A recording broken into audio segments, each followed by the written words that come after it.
we have a snowstorm coming, and my appointment is now going to be a televisit, and I have to take the patches off myself on camera, and then they're going to read the results off my back on camera. So after a very stressful hour, because the doctor was a no-show on Zoom, and then I was calling everybody and their mothers, and everybody said they couldn't help me, and I'm like, what do you mean? What do you mean? What do you...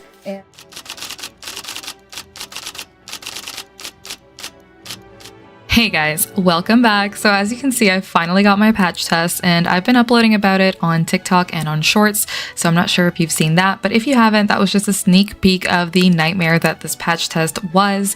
So I wanted to talk a little bit about that today, along with why it's horrible to keep telling people who post asking for allergy advice to just go see an allergist, and I will explain why in this video, because clearly those people have not actually tried to see an allergist. So I'm going to go through the whole story of what happened as I try Polygel nails. So now that I know exactly what I'm allergic to, I found a Polygel that doesn't have any ingredients that should flare me. So I'm going to go ahead and try it in this video as I tell you guys what happened. This all started back in October when I first got my reaction, and I posted about it on Facebook, and everybody's like, yep, that looks like contact dermatitis, but stop asking the internet and go get an allergy test. So I did, and I went to an allergist. The first visit, she said, yeah, it's probably an allergy, and we'll go ahead and schedule they call it an adhesive panel. Even then, it still didn't have all of the acrylates that are found in some of these products. It just had like the primary ones. So there was about 40, I believe, 40 acrylates. I had to wait 3 months for the acrylates to be ordered, because they have to be special ordered from Canada. For whatever reason, the US does not make these acrylates. So once those tests came in, I finally went in and got them put on my back. So they'll just mark your back and add these little patches, and I'll put a picture of that here, what that looks like. And then they kind of make a little roadmap so they can know which one is which. So after that, you wait 2 days, and then is when you take them off. You cannot shower for those 2 days. Thank goodness for bidets. But anyway, just to get the first appointment, like just to be seen, and there's only about 3 specialists in my area, I called somebody else and they had no idea what I was talking about. When I first went in, I went to my primary care doctor, and she had absolutely no idea what I was talking about. She had never heard of an acrylate allergy, so she referred me to my dermatologist, whom I was already seeing because I have rosacea. But if it wasn't because of that, I would have had to wait 2 months to see my dermatologist. So I saw her, and she also had no idea what the heck I was talking about and had never heard of an acrylate allergy. So people will always say on the internet, like, oh, just go talk to your doctor. But honestly, a lot of doctors have no idea about this. And I was like, excuse me, did you guys go to medical school? But anyway, besides the point, unless they specialize in this, like an immunologist or an allergist, most doctors are going to have no clue what this is, what you're talking about, which honestly I find insane, because there's such a high prevalence of this now. This is something that is affecting so many people more and more every day because of the rise of at-home DIY nail products that are unregulated and come from overseas. But it's crazy that this is happening so much, and doctors still are not well versed on the subject, unless they specialize in it. So finally, I found a specialist, and just to get the appointment with her took me about a month and a half. That was the earliest they had out. I got the patches put on Monday, and there was a storm that was supposed to be coming Wednesday. So I called in Monday morning and I said, hey, I have to get these patches today, but should we reschedule to next week, because I have to get them taken off Wednesday and there's a storm coming. So the receptionist checked, and she said, well, let me check with the doctor, and said, no, it's fine. We'll be open. The storm isn't coming till later. So I'm like, cool, whatever. Went and got them put on, and then Wednesday rolls around. I get a message early that morning saying, hey, your appointment has been changed to a televisit because we're closed. And I was like, okay, great. So I'm gonna have to take my own patches off on camera. Fine, no problem. So finally the time of the appointment rolls around, and the doctor is nowhere to be seen. Well, maybe she's just running late. The entire hour of the appointment goes by and still no doctor. So I'm frantically calling everybody. I'm calling the emergency line, and they're like, well, there's nothing we can do. They're closed. Like, what is the point of having an emergency line if you can't actually help anyone? But anyway, finally, I get somebody who does call the doctor. after talking to 3 different people who all hung up on me. It was terrifying because I was like, am I going to have to keep these on? Am I going to have to do this again? My insurance isn't going to cover it a second time. And by the way, most insurances do not cover allergy testing, especially acrylate allergy testing. So patch testing typically is not covered by most insurances. I just have a really, really good one.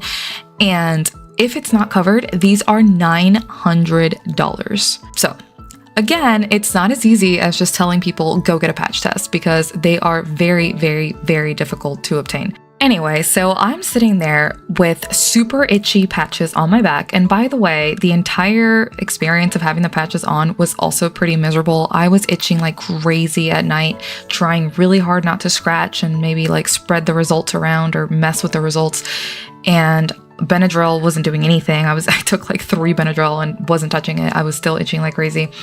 Having that plastic on your back was also really uncomfortable. I was sleeping on my stomach. Thankfully, I'm naturally a stomach and side sleeper because if you're a back sleeper, this is really, really going to suck for you. I also realized that I wasn't going crazy because I would touch something that had like the tiniest little bit of henna on it and immediately like start tingling and itching. And I was like, there's no way that it can work this fast. So it has to be all in my head because I know that I'm touching something that had henna on it. Well, apparently it wasn't all in my head because the second that she put those patches on, I started itching around number 1. Number 1 was henna, by the way. I also had no idea where they had put henna or which patch it was, so there was no way that I could have psyched myself out knowing what section it was in. So even though generally it can take days for you to react, which is the case with my milder allergens, but when it comes to henna, I will react immediately. Anyway, the doctor finally calls me back, apologizes for being late. She says, we'll get on Zoom in 10 minutes. Go ahead and take off your patches. So I did that. And immediately I started seeing that 1 through 10 was red. Finally, I get on Zoom with the doctor and she reads the patches and then I have to go back that Friday. So I go back that Friday, they read it again, and I finally get my results. So here they are. Feel free to pause if you want to read through them all, but the main ones were, of course, what I already knew. HEMA, HPMA, HEA, and then there were some smaller ones, butadienol, whatever the heck, which the crazy thing about this is that each one, so they give you like these little sheets that have every possible name that these go by. And except for HEMA, which is just kind of always known as HEMA, everything else has like 20 other names. So I ended up just taking pictures and using Google AI to convert them into text and just have one giant text file with all of the potential names of these allergens. So even though there's only about 6 allergens, there's like 500 names that I have to be aware of. And so that really sucks. And I think that one of them is an acrylic acid. So I guess I have to also be careful with acrylic acids. I don't know. It's a whole mess. Here's the worst part, right? I finally get the results back and they're like, okay, well, that's it. Unless you have any questions, you can go now. And I was like, yeah, of course I have questions. Like what? You just threw like a bunch of random chemical names at me. Doctor finally comes back in 20 minutes later. I start asking my questions and she has no idea. And I'm like, okay, but so do these get worse? The one thing that she did answer for me, which I very much appreciated, is that the fact that the allergy gets worse over time is a myth. So basically the way that my reaction is now, that's pretty much how it's going to stay. And the severity of the reaction depends on the level of exposure. And I have found that myself to be true because my worst reaction was my second one because I cured top coat on my skin. The rest of them have all been very consistent and they have never gotten worse. She's right about that. But again, this may not apply to everyone. So little known and studied about these allergies that, again, even the specialists are like, what the heck is going on? She told me herself, I can't really answer much because this can be in all sorts of products. And so one of them, there was a product list that was basically just plastic. Like it was all plastics, like including tires, shoes. And I'm like, okay, so my question is this in its uncured form only? Because, for example, like I can touch HEMA in its cured form and I'll be fine. So it's the same thing with plastic because obviously I wear headphones all the time. I wear shoes and I never have a reaction to this stuff. And she's like, yeah, I don't know. I'm like, what? Not tell you guys how happy I am that my insurance covered this because I would have been so incredibly pissed off to have paid $900. Well, actually, no, I did pay because I had to pay the co-pays for every visit. So I ended up paying a total of $200, would have been $1,200 had my insurance not covered the test. But I would have been really, really pissed off to pay all of that to get the answers that I already knew and nothing more, except for that one tidbit about the allergy not getting worse. Really happy to see that I am not allergic to cyanoacrylate, so I can still use dip and I can still press-ons because I'm not going to be allergic to the glue. And I also asking the question because I'm not allergic to EMA, which is what's in monomer, but I still can't do acrylics because all monomers pretty much have HPMA and or HEMA in them as well. I've yet to find one without it. If you do know of one, please let me know. But yeah, I'm like, how is it possible that I can not be allergic to MMA or EMA? And for those of you who don't know, MMA was banned for use in the cosmetics industry. A methyl methacrylate, very, very strong bonder that is used industrially and also in dental glues. That was banned, but there are still some chop shops that will use it because it is a lot cheaper. But I'm not allergic to that, and I'm also not allergic to EMA. Ethyl methacrylate, which is also used in monomer. So I am just so confused how I cannot be allergic to those that are very, very strong, but be allergic to all the other stuff. And she had no answer for that either. Just as well, every immune system is different, which I get that. But wow, incredibly frustrating to not get any answers because I had already found all this stuff out through my own trial and error, which I don't recommend, but still. So yeah, guys, I wanted to share this story because people need to realize how incredibly difficult it is to actually get a patch test.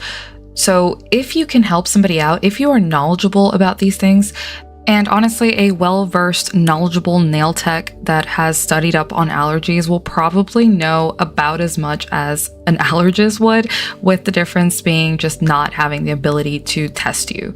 Then just answer the question, just help somebody out. Obviously, the best thing is for them to get medical attention, but that isn't always possible, especially because most insurances won't cover this and people can't afford to pay $1,200 just to find out if they can do their nails or not. But the thing is, this affects so much more than just your nails because, as I said, they're in surgical glues, they're in dental bonders. So it's a huge issue, and I think it's very insane that the medical industry isn't taking this as seriously as they need to be. When I asked my allergist, like, what happens now? Okay, I give this list to all of my doctors if I ever need surgery, if I ever need dental work. And she said, I don't know. They're gonna have to find an alternative. And I was like, it doesn't exist. What alternative is there to all of this stuff that is commonly used? Well, I don't know. They'll just have to find an alternative. Okay, well, what if there isn't one? Like, can I just take a round of steroids and it'll be okay?